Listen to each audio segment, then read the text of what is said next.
Violence on school grounds. And tonight we're asking, are the people hired to protect students prepared? Students at a Pennsylvania high school returned today with family members following a stabbing rampage last week. And just also last week in Columbus, 2 people were shot next to an elementary school, prompting a lockdown. We've been following the safety efforts at Sidney Schools for you, which, as we told you before the start of the school year, involved putting guns in safes hidden around the district's buildings. Tonight, Only 2 News and Jackie Sprague goes inside the classroom with the resource officer hired specially for safety. Hi, buddy.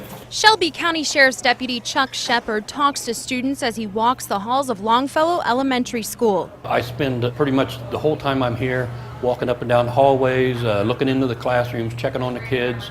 I monitor them when they're outside at recess and so forth. I monitor them when they're in the cafeteria at lunchtime. It's just kind of an overall be everywhere at the same time type of thing.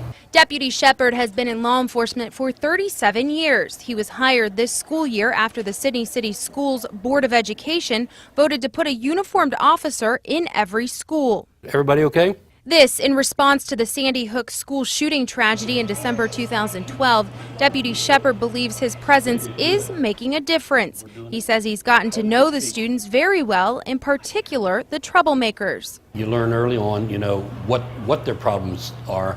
I mean, sometimes they have problems that you just can't weed out without real professional help. But, you can tell whether their home lives are affecting them and things like that, peer pressures and sort of things. And Principal Francine Dembski says she's comforted knowing Deputy Shepard is always keeping an eye on things. It gives me a peace. We have district meetings, and when I am out of the building, I know that the building's in good hands. Each school also has several security cameras as well as an armed emergency response team. About 36 teachers and administrators were trained by the Shelby County Sheriff's Office.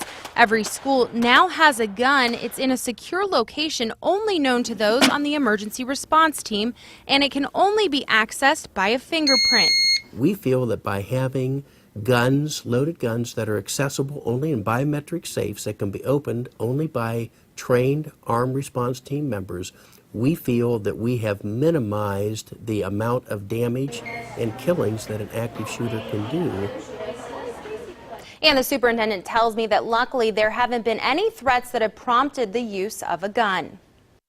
So, Jackie, obviously this doesn't come with no cost. So what is the cost to the district for the extra security? Right. Well, the district has budgeted $150,000 to pay for the 7 new security officers, as well as the guns and those security cameras. All right, Jackie, thank you for the update. Well, now to a Crime Stoppers alert as they